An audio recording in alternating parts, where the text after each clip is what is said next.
चाहत अंदर के सीन के बाबू साहेब लावेले चोले कीन के। पानी जी देखो चाहत अंदर के सीन के बाबू साहेब लावेले चोले कीन के।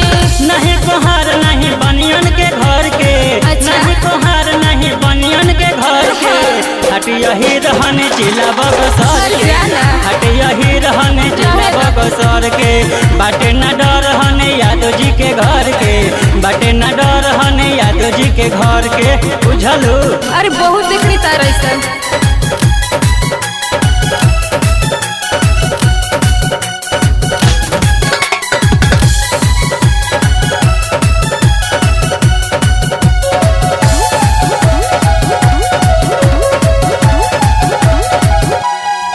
कितना जाना आइले हो।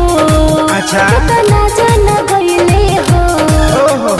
केहू से कुछ न उखड़ल कुछ पूरी न पइले हो। अरे तो हम सब ना है। कितना जाना आइले हो। कितना जाना गइले हो। केहू से कुछ न उखड़ल कुछ पूरी न पइले हो। बुझला बाबू? होई देहात नहीं बानी शहर के। होई देहात नहीं बानी शहर के। हट यही रहने जिला बक्सर के। हट यही रहने जिला बक्सर के। बाटे न डर हने यादव जी के घर के। बाटे न डर हने यादव जी के घर के। देखा ही पता चल जाता है।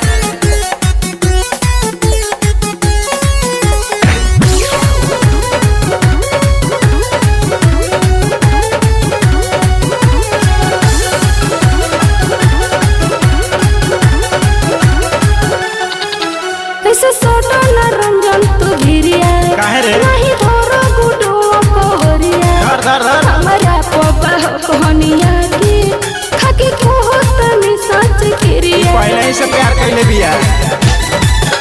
ऐसे सोटो न रंजन तू भिरिया। हाँ। नहीं धरो गुडो कोहरिया। हमारा पोपा कोहनिया के रंजन। को तनी खाके किरिया। समझा बात के? नहीं खेला जाय हिरन के लहर के। क्या कर ले? खेला जाय हिरन के लहर जाना। के। हटी मरद हनी जिला बक्सर के। हट यही रहने जिला बक्सर के।